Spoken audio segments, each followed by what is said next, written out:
I'm Leroy Francis Sr. with my brother Henry Francis. I'm currently serving as a trustee of Liberty Winona Baptist Church. Henry is the honorary deacon of the church. Liberty Winona, around approximately 1870, was formed on the Belzonria Road, today known as 2015, and Interstate 20. It was established in that area. A group of people came together and thought that it would be a good idea to have a place to worship God. The first congregation met under a brush arbor. No walls, no tops. It was the beginning of an anchored foundation, the Liberty Winona Baptist Church. It was established under the Reverend Louis Stroud, who served as the pastor in a service once a month when the weather permitted. The membership grew over a few years, and in 1884,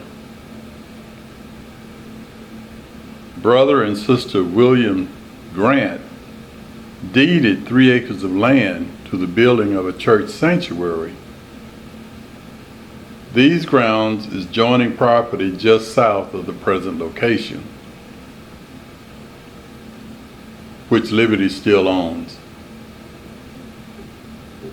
So over a period of 28 years, 15 ministers have served as pastors. In 1912, under the leadership of Reverend R.B. Francis, the church was rebuilt with great faith. Approximately 8 years later, on the second Sunday of August 1920, a storm and a dreary day, lightning struck the church, killing 2 people. The community and the members came together with much prayer and determination to rebuild the sanctuary. Several brothers with carpentry skills, along with many friends, helped restore the church. In 1943, under the leadership of Reverend R.L. Forson, the United States Army issued a mandate to everyone in the area to vacate the homes and churches by March for military use.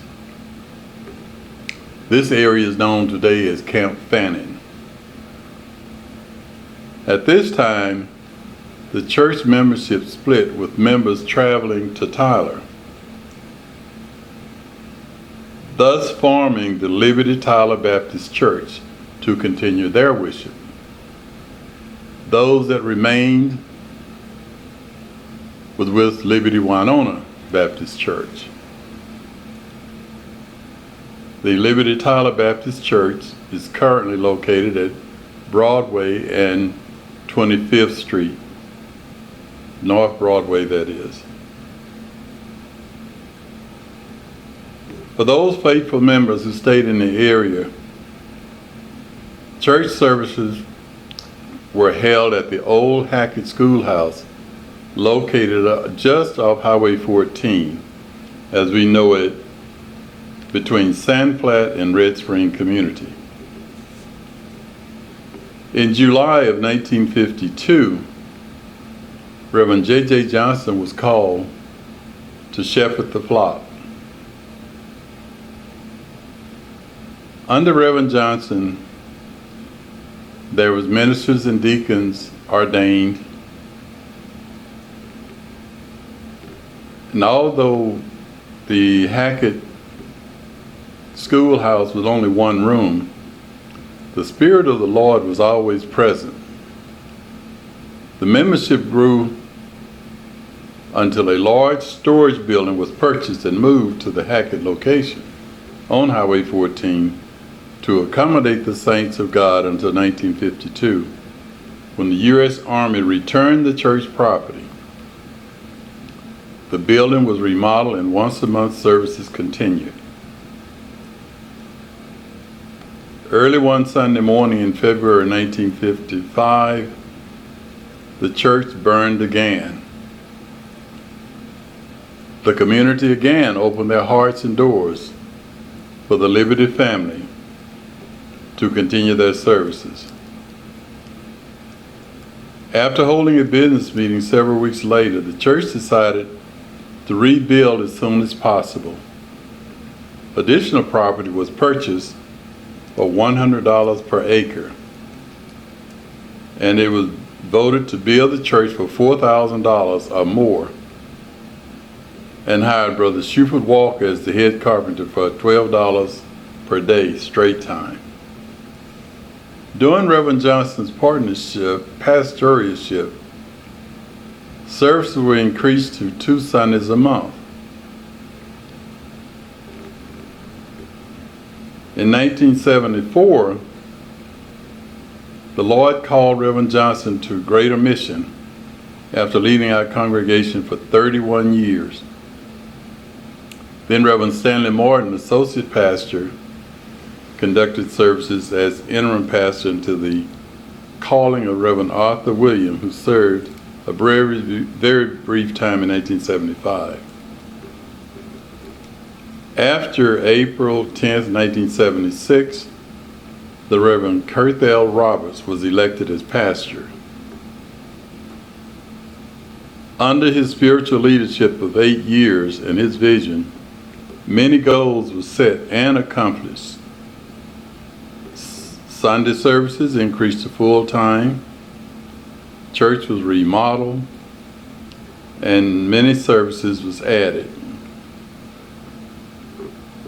On Tuesday, April 19, 1983, 3:15 a.m., hardships came again. Just 5 days before celebrating the 113th church anniversary, the building was destroyed by fire a third time. Again, the many friends at Mount Olive, Winona, and Uzine, Winona congregation welcomed us to their facility to hold special church services. We found a vacant church, Mount Moriah CME, Winona, and for almost a year, services was held there until rebuilding the sanctuary. The contractor from Gilmer, Texas, Mr. Stanley, the late Jimmy Stanley, built the church, rebuilt Liberty, Winona, while we worshiped at Mount Moriah CME Church. On December the 2nd, 1984, Reverend Roberts submitted his resignation, and 7 months later, Reverend Session was elected pastor, but only spent a brief period of time.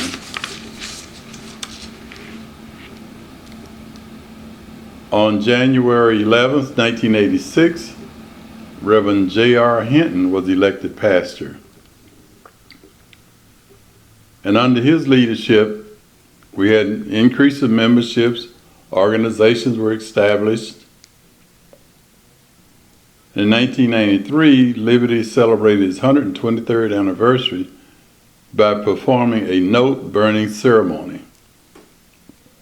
In 1996, a new annex with 4 classrooms, sitting room, a fellowship hall, and kitchen with a storage room was added to the church. Fellowship Hall named after the late Reverend J.J. Johnson. Other accomplishments occurred in 2000 to 2004, and they are as follows. Liberty Youth Choir, the Youth Adult Drill Team, Young Adult Women's Ministry, Bus Ministry, and many others.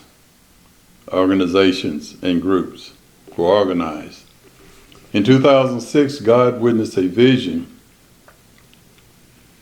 through our sister Hazel Barrett, which entailed revamping the youth Sunday school ministry to enhance learning on their level and to have fun doing it at the same time.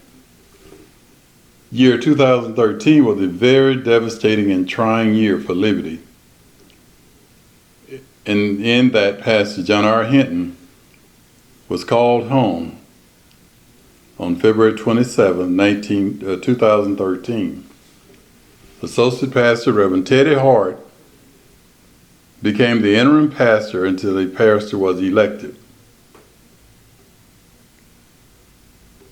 It was something about the first minister Liberty heard that stood out in several ministers' minds as the committee was dedicated to finding another pastor for Liberty Winona. Then after the second church voting, a call was placed on Wednesday, October 9, 2013, to the Reverend Don Ray Davis Jr. to see if he would accept the pastoral position of the Liberty Winona Baptist Church. Believe it or not, to the waiting and voting congregation, he did not answer the phone at the moment. But before the night was over, Davis returned the call and accepted the position. He preached his first sermon as pastor the following Sunday, October 13, 2013. On January 5, 2014, Reverend Davis was ordained at St. Louis Baptist Church, with his newly church attending in large volume.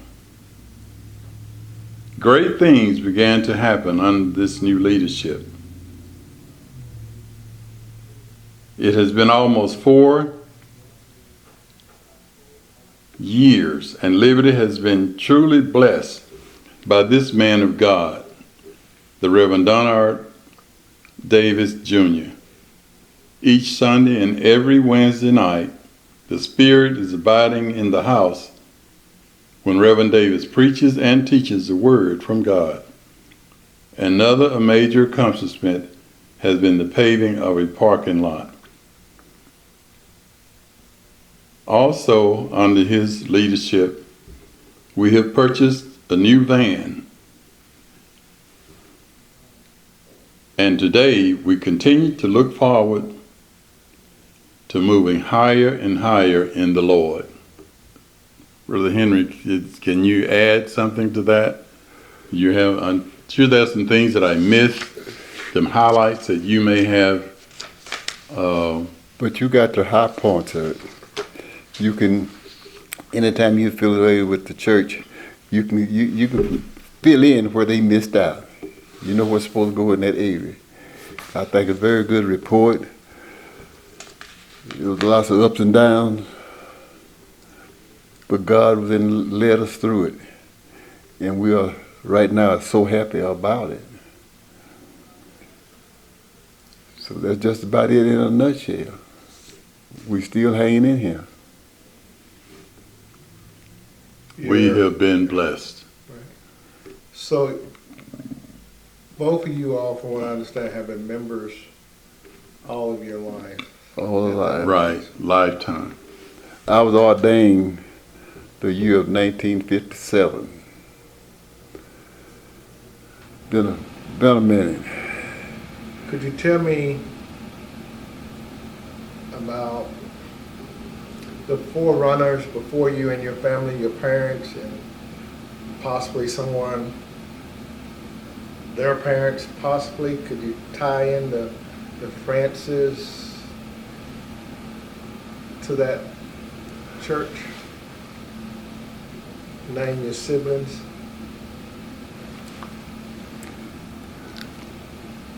Well, it was a large community in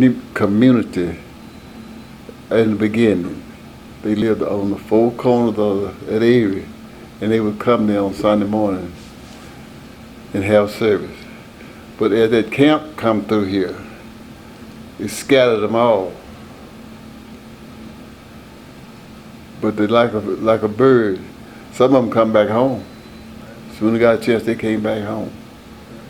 So after the church split, because some wanted to come move the church to Tyler, some didn't. So we stayed with the side, but it went back home.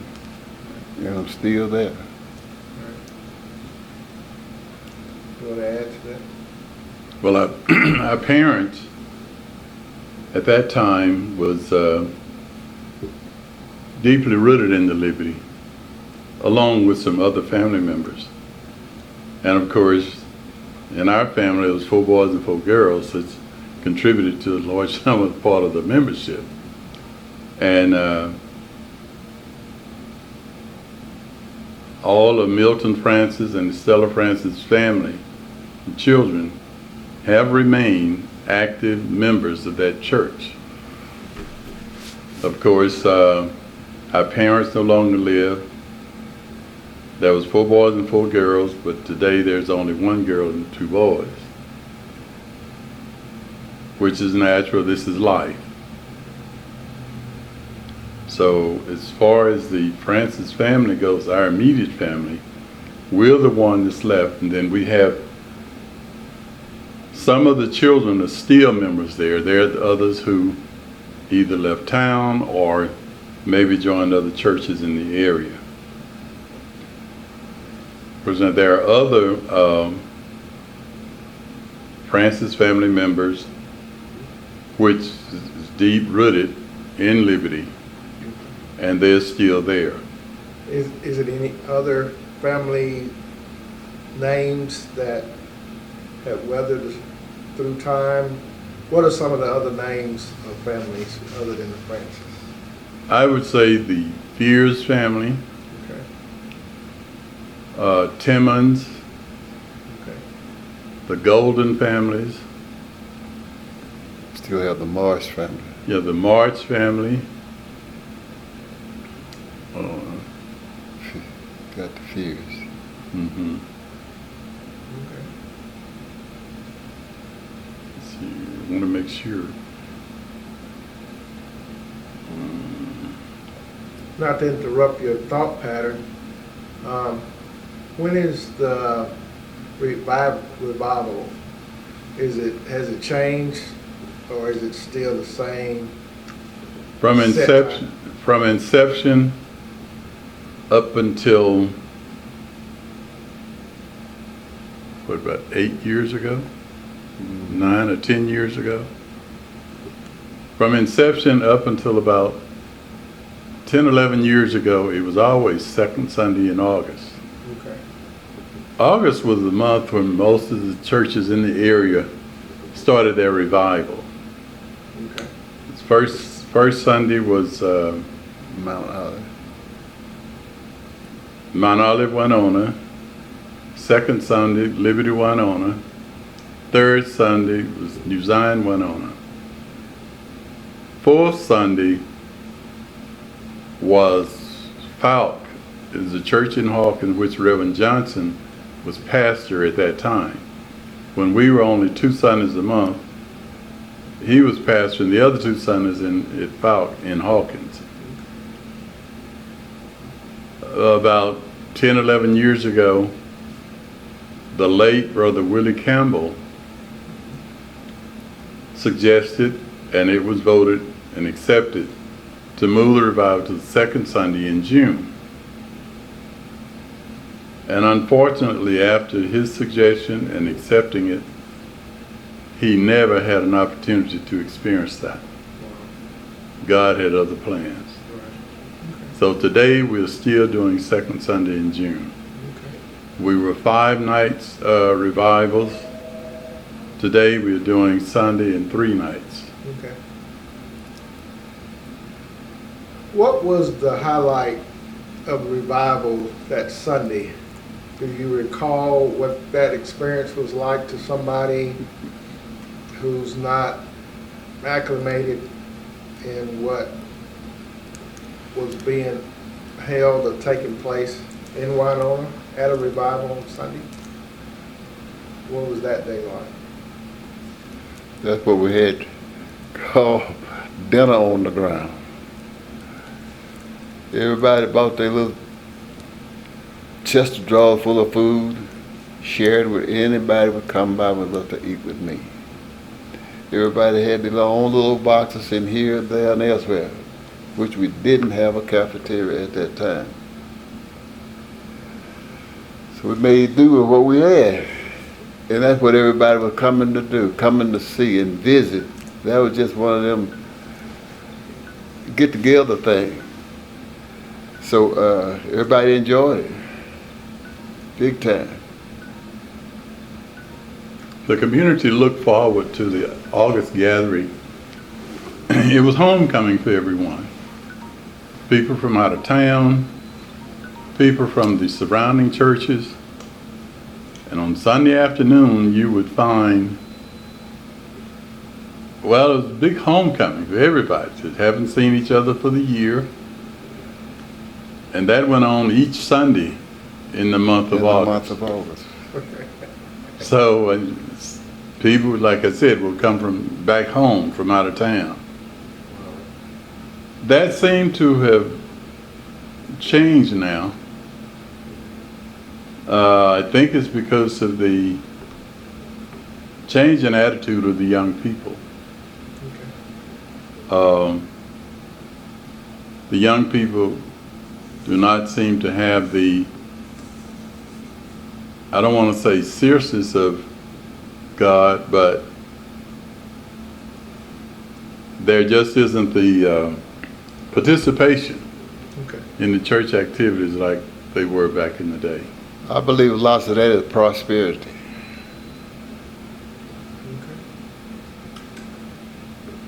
They would come forward near in their wagon. Night didn't make no difference. That's when all the farmers, the livelihood was farming. And that time of the year, they had all laid by. If the crop was going to do anything, it already had been done, and they were getting ready then to harvest. Of course, the weather was hot. Nothing else take place. So the community livelihood was just based upon the farming situation. So then got blessed with different jobs, and that's where we all went, scattered here and there. While listening to y'all, to the presentation that has been presented, I'm a little familiar with a couple of things that you mentioned. One being the school on Highway 14. Could either one of y'all, or both, elaborate a little bit more about that particular school and what was the significance, or was it a all-white school or all some other culture at that particular school where y'all attended, where y'all held church at some point? That was a community school. We always said on the Hackett place, which was a well-known family in that area at that time. Okay. So they had already had a little one-room schoolhouse. What nationality, color, culture was the Hacketts? It was black. Okay. Okay. Which they was our relatives. Are you familiar with the term Rosenwald School? I'm not. Okay. Are you? Yeah. Okay. So it was, you said a one-room school for which ages do you recall? I just said from the beginning until 6 or 7. Okay. Which is as far as they went at that time. Okay. Any particular first name of the family, of the Hackett family? Do you recall? I can't get the old past Dolly. They would always call her Dolly. She was alive why at that time, but it was somebody ahead of her parents Okay, was started that. okay. And the second point, and we're gonna try to wrap this up. You mentioned prior to the government putting Camp Fannin in that area. Some people, if you do the research of Camp Fannin, they may think it started at a different location.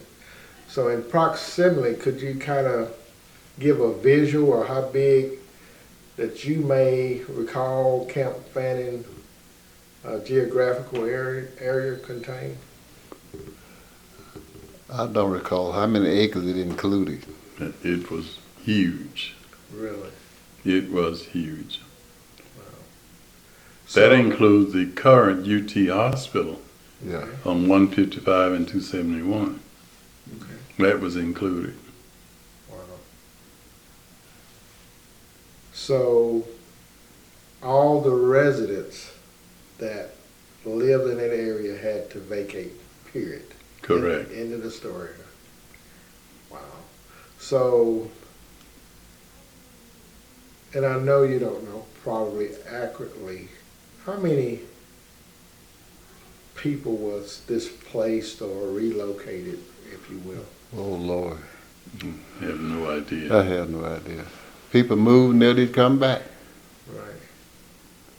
Churches, home, located elsewhere. Was it any kind of compensation from the government that you recall, or that was just the way things were? I don't think we got any compensation that we're aware of. Right. Okay. Is there anything else before we conclude the interview today that you would like to tell somebody that may view this tape 20 years from now? Or? It was an experience of loss that I can't explain. I was quite young, but I remember a whole lot of it. Right. And I enjoy seeing the soldiers over there training, all during the night, all this noise, fireworks, and trucks rolling. We didn't really know what was going on, Okay. but they did. Right. That was an infantry camp. Right. So when they got them ready, they shipped them out of here. Wow. Okay.